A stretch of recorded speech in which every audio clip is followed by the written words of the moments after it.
Salom YouTube oilasi. Sizlar orzu qilib ketgan hayot yana sizlarning efirlaringda. Meni tomosha qilayotganlaring uchun katta rahmat. Kanalimga yozilmagan bo'lsalaring yozilib qo'yishni va videolarimga like bosish, komment yozishni eslaringizdan chiqarmanglar. Qanaqa shovqin. Xo'sh, bugungi videoda biz sizlar bilan juda ham bir populyarniy, hozirgi kundagi populyarniy topik to'g'risida gaplashamiz. Ya'ni haqiqatan ham Koreyaga Y9 viza bilan kelib, ishlab O'zbekistonga bir oyda $3000 dan $5000 gacha jo'natish mumkinmi? Bu qanchalik haqiqatga yaqin? Va agar topilgan tarzda bu qanday yo'l bilan topiladi? Buning badali nimada bo'ladi? Mana shu hammasini men sizlarga bir boshdan tartib bilan tushuntirib beraman. Ekranga qarab o'tiringlar. Qani ketdik. Kelinglar, avvalambor sizlar bilan Y9 viza qanaqa vizaligi haqida ozgina tushunchaga ega bo'lib olamiz. Y9 viza non-professional viza hisoblanadi. Ya'ni siz hech qanaqangi kasb yoki hunar egasi bo'lishingiz yoki bo'lmasa hech qanaqangi oliy ma'lumotli bo'lishingiz shart emas bu vizaga topshirish uchun. Oddiygina shu O'zbekistondan kerakli hujjatlarni topshirib, mehnat shartnomasi bilan Koreyada kelib, legal ishlasangiz bo'ladi. Bu Koreya hukumati tomonidan 15 ta davlat fuqarolariga beriladigan viza. Ko'pincha og'ir sanoat, baliqchilik, qurilish, zavod va fabrikalarga mana shu shartnoma asosida ishchi kuchi keltirishadi chet davlatlardan va buni ichiga albatta bilamiz O'zbekiston ham kiradi. Adashmasam, ancha yillar avval Y9 vizasi bilan kelish bu 5 yil muddatga beriladigan viza edi. 5 yil muddatga kelganingizdan keyin agar sizga ish joyingiz yoqmasa bir necha marta ish joyingizni o'zgartirishingiz mumkin. Chunki kelishdan avval eshitishim bo'yicha siz hech qanaqangi qaysi zavodga kelishingiz, qanaqa ish qilishingiz haqida bilmaysiz. Sizni shunchaki olib kelib, o'zlari xohlagan bir zavodga joylashtirishadi. Va agar og'irlik qilsa, ish boshqa zavodga o'zgartirishingiz mumkin, qanaqadir legalniy nima deydi protsesslardan o'tib boshqa ish joyiga o'zgartirishingiz mumkin. Xullas shunaqa. To'g'risini aytganda, men o'zim ham bunaqangi katta informatsiyaga ega emasman. Men shunchaki sizlarga hozir o'zimga yaqin bo'lgan insonlardan eshitgan istoriyalarimni internetdan o'zim ham bir qancha ma'lumot qidirib topib, analiz qilib, hozir videoda sizlarga aytib beraman. Xo'sh, Y9 viza uchun minimal oylik qancha?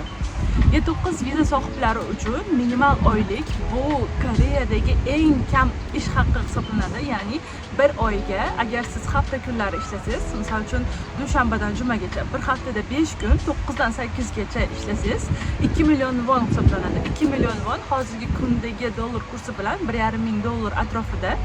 Lekin siz yana qo'shimcha ishlasangiz yoki bo'lmasam siz ishlayotgan zavodingizda qo'shimcha soatlar berilsa, mana juda ham qattiq ishlagan holatda kechani kecha, kunduzni kunduz, dam olish kunini dam olish kuni demasdan ishlagan holatda albatta siz 4 million wongacha, ya'ni $3,500 gacha pul ishlashingiz mumkin. Lekin bu hozir sizga hech qanaqangi chiqimlarsiz sof daromadni o'zi. Bundan tashqari sizdan kompaniya oylik berayotganda albatta kesib qoladigan ko'p nima deydi summalar ham bor. Bunaqangi qattiq ishlashning o'ziga yarasha psixologik va jismoniy qiyinchiliklari bor. Psixologik tarafdan inson o'zini yolg'iz qilish, tilini, madaniyatini tushunmaydigan yangi davlatga kelib, ular bilan birgalikda ishlab, o'zini fikrini tushuntirib bera olmaslik, o'zini himoya qila olmaslik bu insonga albatta juda ham qattiq ta'sir qiladi. Undan tashqari sotsial hayotdan uzilib qolish, do'stlarini tez-tez ko'ra olmaslik, faqat ish bilan band bo'lish ham insonni qaysidir darajada depressiyaga kirgizib qo'yishi mumkin. Bunaqangi holatlarni men o'zim shaxsan juda ham ko'p ko'rganman. Jismoniy taraflama esa albatta bilamiz, bu mana shu barcha ishlar oson ishlar emas. Jismoniy kuchli bo'lgan taqdiringizda ham bel og'rig'i bo'lib qolganlar ko'p, tizzasi og'riganlar, operatsiya bo'lganlar yoki bo'lmasam qanaqadir noxush hodisaga uchraganlar.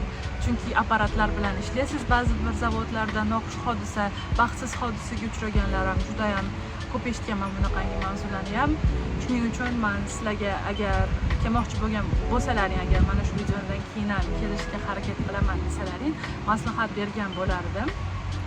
Til hech bo'lmaganda til o'rganib kelinglar, sizlar hech bo'lmaganda o'zinglarni himoya qila oladigan darajada bo'lishlari uchun, ularni gapini tushunib, ozgina bo'lsa ham tushunib yetadigan darajada bo'lishlari uchun koreys tilini o'rganib kelishlarini tavsiya qilgan bo'lardim. Xulosa qilib aytganda, Koreyadan O'zbekistonga $3000 $5000 pul chiqarish mumkinmi? Sof $3000 $5000 pul chiqarish mumkin emas, buni iloji yo'q. Siz oddiy zavodda ishlayotgan oyligingizdan buncha summa uyga jo'natishingiz bu imkonsiz. $2000-$2500 balki mumkindir, lekin bu ham odatiy holat emas. Aytganimdek, juda ham qattiq ishlagan tarzda holatdagina bir amallab jo'natish mumkin, lekin agar shunaqa qilmoqchi bo'lsangiz, nimalardan voz kechishingizga to'g'ri keladi, buni ham sizlarga tushuntirib o'tdim. Agar kelmoqchi bo'lsalaring, aniq bir maqsad va reja bilan kelinglar. Nima qilmoqchisizlar kelajakda, qancha pul to'plamoqchisizlar, qaytib ketmoqchimisizlar yoki Koreyada qolmoqchimisizlar, aniq bir reja bilan kelinglar va albatta sog'liqlaringni ham unutib qo'ymanglar. Ya'ni bizni asosiy boyligimiz bu bizni sog'ligimiz, bizni mentalni, ya'ni psixologik va jismoniy sog'ligimiz bu bizni eng asosiy, hech qanaqangi pulga sotib olib bo'lmaydigan boyligimiz hisoblanadi. O'zingizlarni ehtiyot qilinglar. Agar video yoqqan bo'lsa, like bosishni va sizlarda qandaydir savollar tug'ilgan bo'lsa, savollaringizni yozib qoldirishni unutmanglar. Sizlar bilan men Hayot Umaraliyeva. Keyingi videoda ko'rishguncha, xayr.